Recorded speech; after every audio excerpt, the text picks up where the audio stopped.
From the farmer to the florist, from the baker to the bookkeeper, and everyone in between. Welcome to Your Country Business.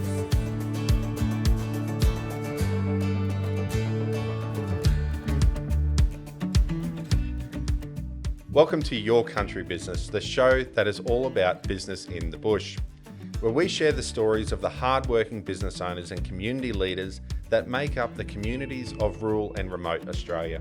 I'm your host, Shane Sellers, fellow country business owner. I'm passionate about business in the bush and growing the wonderful communities that make up rural and remote Australia. This episode is proudly brought to you by our show sponsors. Our show sponsors are Roma Fire and First Aid. They provide quality sales, service, first aid training and training of firefighting equipment in South-west Queensland.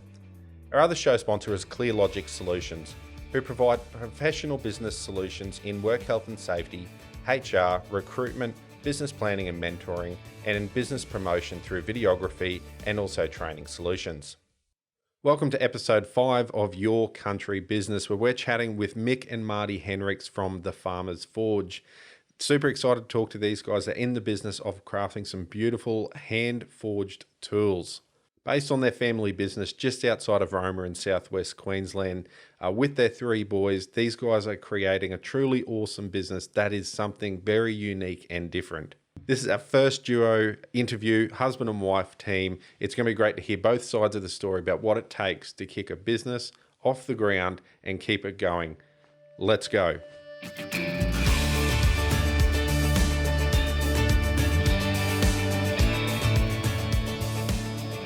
Mick and Mardi, thanks very much for coming on the show. Great to have you here today on Your Country Business to discuss your business, The Farmer's Forge. Thanks very much for coming on the show. Thanks for having us, Shane. We're here, it's good. So to kick off, one thing we've sort of, we talk about is the origin story. And this is our first episode doing the husband-wife, the duo, the team that make it happen. So hopefully you don't end up with marriage counselling after it. I was just thinking, was I invited to this? I'm here now anyway. No, you're invited. Okay, thank you. So tell us a little bit about that. Like, you guys went to school together, didn't you? So long-term relationship, obviously.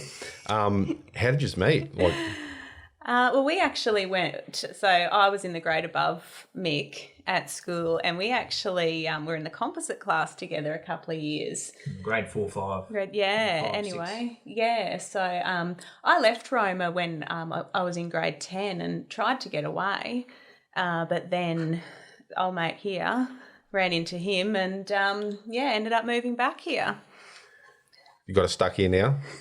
Well, thus far. Oh, that's awesome. These days. So outside the business, guys, what's life like? What do you get into? What do you do for fun and what keeps you busy? Kids. Kids. We're busy with kids. We've got 3 beautiful boys, so all at school now this year. So, so that keeps us very busy. They're sporty. They're in everything, I think, aren't they? We also do, a bit of community work. We're involved in the cricket club here. So, that keeps us busy. Keeps you busy on top of the business? Yes, it's hard sometimes, but we get there. Juggling. Yeah, you are. So before The Farmer's Forge, what was going on before that? We had a partnership with my parents running cattle. We had a gistman out at Longreach and Yulbar, and we had some down at little town Bymount. And then it started to go sour probably, I don't know, two years ago. Yeah, when the drought was really when the drought bad. started to get pretty bad. It was going really well for the first 2 years we were doing it. Yeah. But when we started that, I had more time in the shed, because before that we had a truck business for 7 years. Yep. And we had a little cattle carting operation. Yeah. So the business side of things is definitely not new to you then, No. with the experience of having the trucking company, I guess. Yeah. Experience is the right word. We've dabbled. You've dabbled. We've dabbled in small business. So what was the, I guess I don't know if there's a pun in this one, but the spark that lit the forge. Well done, Shane. So yeah, there you go. That was good. I'll throw that one in there for free. So what was that initial thing like? Okay, one, where did even the idea of doing something like this commercially come from? But so I guess what was that spark that goes, well, let's give this a go? I really don't know. I've enjoyed making things my entire life. It's always been steel. I have tried lots of different, with the timber and fiberglass even, and anything you can make with your hands. But it's always been steel's been the real love. And funny enough, when I was about grade 6, I was making weapons and taking them to school. I know. I don't know why I used to get in trouble at school. I had a school teacher in grade 6, and she obviously knew I was different. And she used to, what's that word? She'd inspire you to. It was probably one of the best report cards I ever had, grade 6. And everything after that was just. Hopefully, your boys don't get ideas then to go onto the forge and That'd be right. repeat after Dad.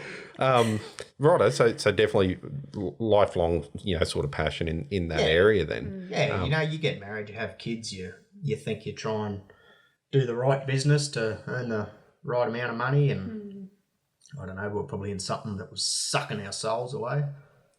And then we went back to the land, which I grew up on, and we were enjoying that for a while, but of course, with the drought, and we were already doing stuff in the shed, odds and jobs for people. And I think word had spread that Mick's pretty handy with steel work, so we'd do a bit of contracting work here and there. It was always pretty busy, welding and that sort of thing. But Mick's always been very passionate about anything to do with steel.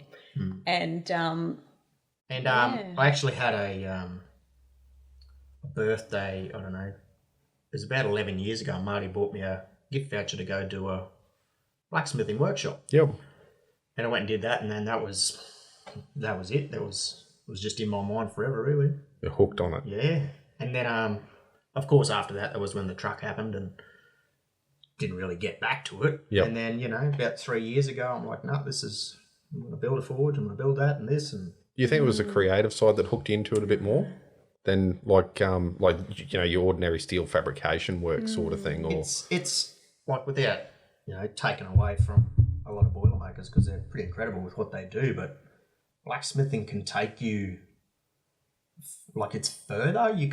There's more you can do, and it's more with your hands rather than reliant on your machinery. And Mick is super artistic, so I think it just goes hand in hand. Really, it's a bit of a non-brainer. He's artistic, but also really good at working with steel and knows how it works. So got the technical side to sort of back it up a bit. With many failures off. I just said before we should have brought in a photo of the scrap bucket that Mick's got of failed pieces. Hang on to them; they'll be worth something. An artist when it'll be the piece of work that'll sell for millions. Yeah, those pictures don't make it to the Instagram page. No, Mick's first hammer or Mick's first axe.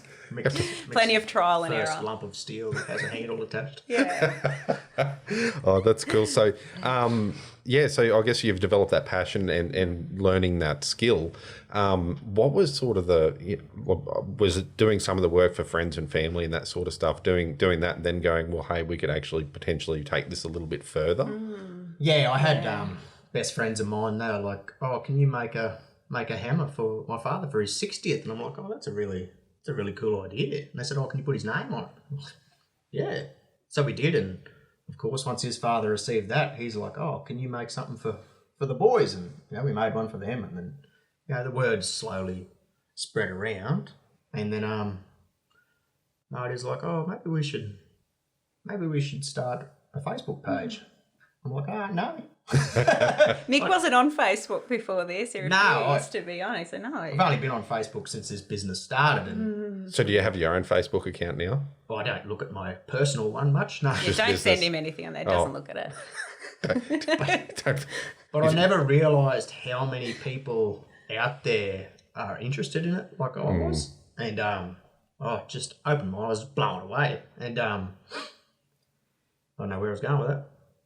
There's definitely a big YouTube sort of following around the whole blacksmithing. YouTube, yes. That was the social media I was into, was YouTube. Yeah. Done a lot of learning from it. Yep. That's there's a huge following. There's a huge blacksmith community out there, which has been great for Mick because it is such a niche thing that he's doing. So it is good. He connects with a lot of people all over the world, getting advice. I'm sure there's a lot of blacksmiths out there that are like, oh, this guy again. Leave me alone. Everyone's got to start somewhere. That's all good. So I guess going from, doing a few of those jobs and that, and you get your Facebook page set up, how quickly did things expand after people got the word out, basically? Yeah. Oh, it was pretty instant, a little scary, really. Yeah, considering it was just kind of a hobby Yeah. at the start. It was just look at what we do, and we were just doing little commission pieces, weren't we? Like taking orders, for a fireplace set and a gate and a sign. Things I could do without machinery. It was just Marty said, "Oh, we should make a Facebook page," and this is well before we had a forging press or anything like that. And I said, no, let's wait till we get something, because if people want these things, I want to be able to make it. It's not going to take me 6.5 months. Mm. Yeah. And once I got the press, like, oh, can we put it on Facebook now? I'm like, no, don't. Just keep it a hobby, you'll be right. Never a good time. Don't want the pressure. Yeah. Yeah, I right. said, I think we should do it. Yeah. I said, oh, okay. So we did, and it just... I think just because we were getting such positive... people were really good, positive reviews on people saying, this is amazing what you're doing. And I suppose I always knew that Mick was, very talented, but it was that other people were really interested in it, and people were really, we found they're really appreciating handmade, Australian-made pieces, particularly, something that's made in Queensland and in the bush. People are really excited by that. So I could see the potential there, and I could also see... I had worked in a gift store, a women's gift store in Roma, and I could see the conversations I'd have every day with people like, do you have anything for men? Yeah. Especially at Christmas time, what do you have for men? And could see a real gap in the market there. Potpourri. Nice smelly things. Nice smelly things, yeah. And so we could sort of see, well... Yeah, I think, and that's one thing we've really noticed with the business. We have a lot of wives, girlfriends, mothers, daughters, ordering things for the men in their lives, wanting a nice piece, something that's a gift, but also practical. Men do like practical gifts. There's only so many, world's best husband or best dad mugs sort of thing that you can get. Why wouldn't you want to open up something as like, oh, you got me an axe? That's pretty cool. Yeah. Sharp edge on it. Yeah. I can do things with this. That's awesome. So there was definitely a bit of a different need out there in the market, I guess. I could just see that, and I said to Mick, I think we might be onto something here. I think we should give this a go, and just see. Look, it was definitely Marty's push, because I'm very pushy. Yeah, I know you don't think it is, but it was, because I was happy to just, keep it to myself kind of thing. But when you find out people really enjoy this stuff, and I guess to do something you love doing and do it every day, well, it's best to make money out of it, because then it can continue to fill your life. Mick still doesn't feel like he works, because he's just he's doing something that he absolutely loves, and I've often said, I'm sure this is just a big plot of Mick's to be able to spend more time in the shed. If he can make a little bit of money off it on the side, I think, he's so all the fun tools you get to buy, they're all tax deductions. Make your tools. That's clever. Yeah. No, but that's really cool, though, to be able to do something that you enjoy doing and then incorporate that into the business side of things. And I think you raised a really good point as well, that when you're doing something yourself, like, if you're developing those things when you first start out, and that you probably need someone outside of your own brain to sort of go, hey, that's actually pretty good, maybe, and pushing's probably not the right word. We use motivating or encouraging. A euphemism. You do doubt yourself, because... I make something and you make it and you go, oh yeah, that's pretty cool. And then you see someone else's reaction and you're like, oh, well, that's really nice. But you're never quite satisfied with what you make. Yeah. No, Mick hasn't made anything yet that he's happy with. So he critiques every piece, and I'll say to him, "Oh, this is beautiful." And I said, "You happy with this?" No, I could have done this better. So yeah, So one you're day. So you're going to have 2 walls, and you'll have your first, the ones that weren't so good. And then when you ever eventually create something that's perfect, Yeah. don't sell it. No. Keep it up on the wall. It'll be in a glass cabinet, that one. So that way, at least you can compare it. Well, we've improved from that, and then we've gone on to the here. So we know we've just got to aim somewhere in between. And then keep that OCD and perfectionist in your head happy. It is the struggle is real when you're doing that sort of stuff. So going from like you've got that interest in the community, I guess, and your customer base. What were some of the challenges then that sort of start coming up and you go, okay, people are interested in this stuff. It's probably no longer a hobby. Now what? Like, what was sort of the things that you struggled with? It was the time getting products out to people when they wanted. Yeah. And in the beginning, we were getting a lot of deadlines.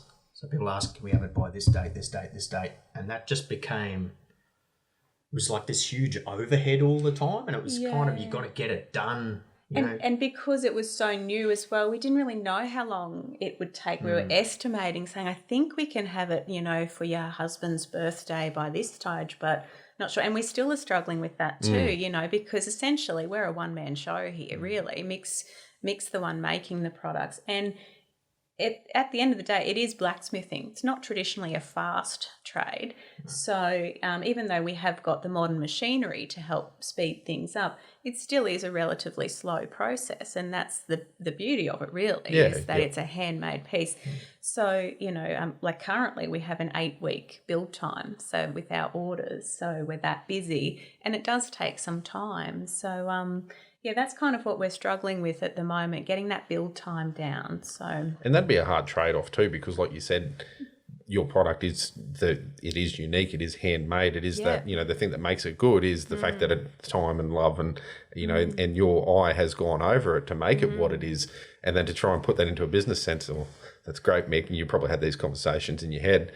You've spent all day on this one. You need to get it out. You need to get it out now. Yeah. That's it. That's when the flaws start to show too. When you're rushing things and so that's been the big struggle so far. Yeah. So, and I think the thing is too, like, not to say you'll ever fix all the problems in your business. There will always be something to work on. So outside of the productivity thing, like, has there been other things that have sort of, you probably didn't, think that would become a problem. Like I know in my own business, when COVID hit and moved back to working from home, and you think, oh, this will be great, be able to wake up in my pajamas and be super productive at home and have access to good coffee and food. And the next minute you realise, it's the same place where the kids are. It's the same, there's all these other range of things that you never sort of, thought about. Like, has there been some things like that, like having, I guess, being in a family business that trying to manage those trade-offs in between there as well? Yeah. Balance is the biggest. Balance is the big thing. At the end of the day, we are a family business. So 3 boys that are the most active children, but they're still boys, and they're busy. They all have their different interests. So so there's that. We've got and their priorities. So we do. That's our main focus, really. So trying to, but also to make sure we get, keep the business professional as well. That is hard too. Living and working with each other. No. Shane, we were. I feel your struggle. You feel it, Especially when you finish a product and Marty's like, "Have you finished such and such?" "Yeah, I finished that weeks ago." And she's like, "Where is it?" It's like, "Oh, just up there just up at the shed, sitting on the bench." Okay, I've done my job. I've done. Once Mick finishes it, it's like, okay, well that's done. And it's like, but we need to actually post that to the customer. They don't know it's done. Yeah. You wouldn't think a husband and wife team would have a communication breakdown. Like, you're not spending enough time together. Well, it's fun. It's very fun working with a creative person. Yeah. And I think the tricky thing, like we mentioned, we were having a bit of a chat before the show, and it is, like you're talking about with that balance, it is tricky that I think you guys were talking about business, after work hours at dinner time and that sort of stuff, because, as business owners, you're always interested in what you're doing. You're thinking about and scheming new things, and then you drag that into the dinner table and trying to manage that separation. You guys have found that as well, then. Yeah, it is a challenge. Like I've let Mick know that coming to tell me things about the business while I'm cooking dinner is probably not the best time.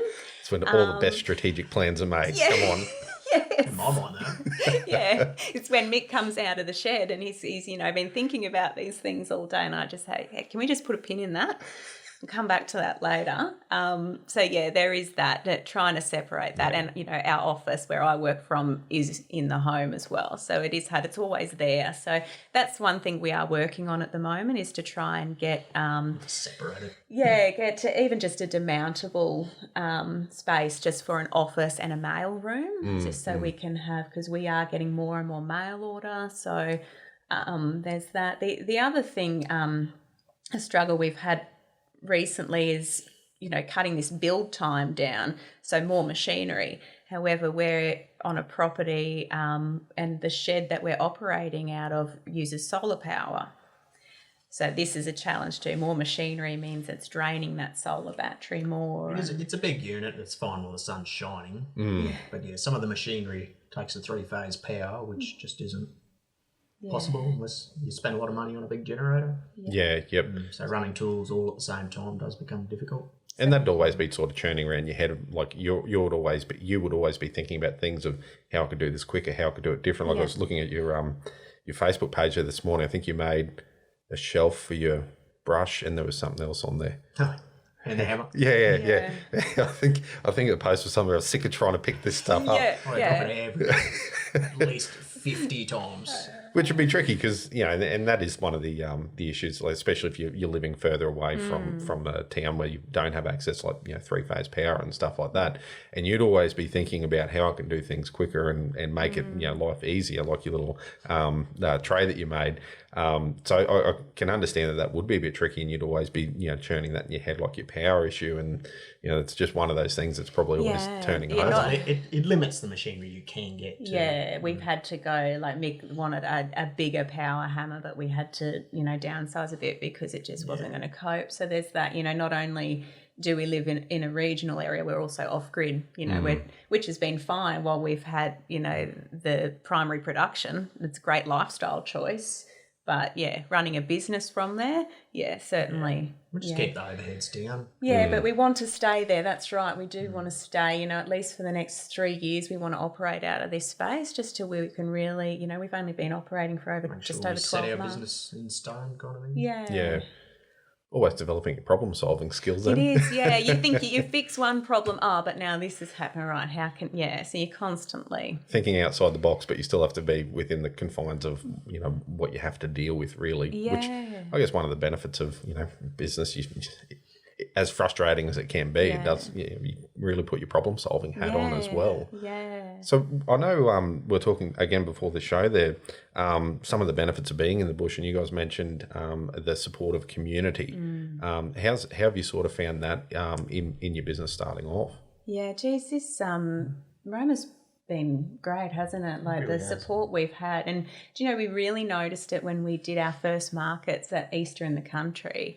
And it was just, there was at one point we just looked around and we had all these friends and their family, all in our stall and just so excited about what we were doing. And it was just so reassuring. We were like, oh. It just gave you a bit of confidence. Yeah, because, we went into that thinking, oh, God, what if we don't sell anything at this? What if this is a flop? You're always thinking that. And then, so that really reinforced things for us. And then, okay, we're onto something here, but also we've got the support of the community here. So that's very important. You're on the internet, and sort of I sounded old-fashioned saying that. On the internet, on the Google. At least you didn't say that. No, we'll forgive you for that one. You're on the internet. The internet. You reach, we don't go so far at the moment, but, you're reaching people that are interested in that kind of stuff. But when you have so many people at a markets in your local town, it's not very big, come and give you that sort of confidence and satisfaction. Yeah. It's pretty so we're definitely feeling the love. Did you find that the I guess from a marketing point of view, especially further outside of the metropolitan areas, the word of mouth, like, you know, obviously there's not a huge market within the local areas because of our geographic size. But did you find that, you know, people spreading the word locally to, you know, friends and family members and that sort of stuff did grow a bit more of the awareness of what you do? Yeah, it is, and that's happening. You know, we get it all the time now. You know, I saw this product you made for this person. You know, can you do this? And yeah, so that is a huge thing. Word of mouth is very strong. Just trying to do the right thing by people. Yeah, yeah, that's right. You got to, if you do the right thing, that's, and also I think because we are involved with the community too, you know, we get out and about and, you know, we try and give back to our community. I think that's good for a business as well, from a business perspective. I mean, it's a nice buy. It's not why you get involved in it, but, you know, it's a nice byproduct of it, you know. No, it's definitely important for businesses, you know, from a community perspective, because, you know, we employ people, put the resources, I guess, back into the community, and it's really good to see the businesses, I guess, put some of that time back in there and resources, and you know, that's how we all make it happen out here. Is we work in with each other. Otherwise, things just wouldn't. It wouldn't work. It wouldn't happen. No. So that's some of the benefits of working in the bush, and I know we're talking about some advice or lessons learnt for other people who might go on the journey of starting up a business. And what would be something that you guys would like to share there? I think get a network established of, you know, get a mentor, someone that can help you. So we've been very fortunate to be part of the Maranoa Innovation Network's pilot program this year. So we've had meetings with our own mentor and then a panel. We also had a meeting with a panel of mentors. And it's great to get that. I think, you know, it's good to get that influence, that independent third party to come in, especially when you're a husband and wife, you know, and you're bouncing ideas we're around. We're not business people. Have people who have been in it for so long and see what you're doing, and also fill you with confidence, saying, well, if this is what you're doing and this is what you can potentially do, you're like, oh, maybe we're onto something, maybe. Yeah, because you do doubt yourself, you know, you sort of think, oh, are we doing the right thing here? And, you know, Mick might say, oh, do you think we should do this? I'm like, I don't know, let's give Mark a call. And then just talking to him has been great, because we can say, okay, this is what the problem we're having. What do you suggest we do? And he'll sort of just say something and like what's worked for him. So not only has he had experience in a business, but also a local business. So he knows, you know, the challenges involved with it. And so that's just been very beneficial. So that would be my advice, and is to sort of, you know, make sure you get it, you reach out. You know, even if you do call a local business and just say, hey, we're having this issue. Do you have any advice for us? I think you make a good point too, like within that local context, because they're going to understand the exact same struggles that you're hitting as well. Yeah, they've got that rural perspective, which I think it is different. You know, I mean, it's good. And, you know, like I try and attend workshops and things when they come to town, you know, to try and develop my skills and so that's great, getting that. You know, if they come to a regional area, well, yeah, by all means go to it, because, you know, there's lots of things that we can learn outside of the town. But, yeah, it's also having that local support and knowledge. That. Do you find as a couple that it's good having that other person as a sounding board, so you're not sort of trying to validate your own thing inside your head and with each other? Woman, for sure. What was that, sorry? I said marry the right woman.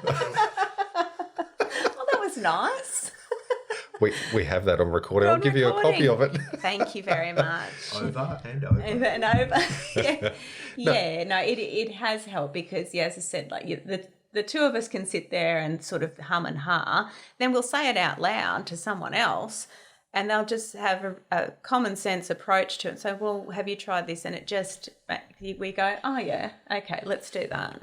Yeah, and I think it is really good to have that other voice that, like, I find even in my business, my relationship with my wife, and that, like you said, you have those conversations at the dinner table, and you might be trying to, churn a problem around in your head, and it just, your wife could probably say that, maybe I shouldn't put this on recording, but your wife could probably tell you the solution, but you just need to hear it from someone else, just to validate a little bit more, to know that you're not going crazy in your own head. I don't know why that is, but I don't know, maybe it's a bloke thing, but I think it is good to hear, and vice versa. I shouldn't pick on the sexes with that. But it is careful. good to, but it is good to hear that validation, or even just to challenge your thought process, I think, from a different angle as well. Yeah. No, that's an awesome bit of advice it is. So what we're going to move on to now is a minute inside your head, which is probably a bit scary. And it'll be interesting doing this one from a couple's point of view. I was going to get you to answer each other's questions. I thought, no, that'll create too many issues. God. So what we've got is a list of absolutely random questions. And what I'll get you to do is go roundabout in answering them. I'll let you know when the minute's up. I think you have to try and beat the record of 11. I believe Shane Wallace set the record for that one. Is that right? Yeah. So well, we're not competitive at all. hopefully there's nothing relationship shattering that comes out of the questions. Could all be over. Not. So we'll kick off and we'll see how we go. If everything in your house had to be one colour, what colour would you choose? Blue. Marty, if you had to choose a perpetually cold or hot place to live, what would you choose? Oh, I'm going to say hot. Mick, what would you name your boat if you had one? Boat. I don't know. Cecil. Cecil. Why not? Marty, what would your superpower be? Oh, my superpower would be to click my fingers and dinner would be ready. Well, that's an interesting to the next question. Mick, what's your favourite hotbox food? Now or when I was 19? No. I don't know. Chico roll, sure. What about one of those cabanas? Those cabanas. Yeah. There you go. Marty, favourite ice cream flavour? Oh, peppermint. Ooh. Yeah. Mick, order a there any drink at a bar. Or schooner beer. Very original. Are you a morning or night person? Night. Oh, that's it. What do we get up to? Ooh, we're at 12. There you go. Really? You set the new record. Oh, Good on you. Excellent. So doing it as a team, you got in there. It helps.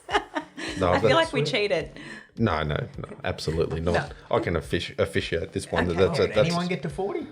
I just in case you guys were super efficient as a team, I thought I'd plan ahead and A minute went far. yeah. No, you get there with it.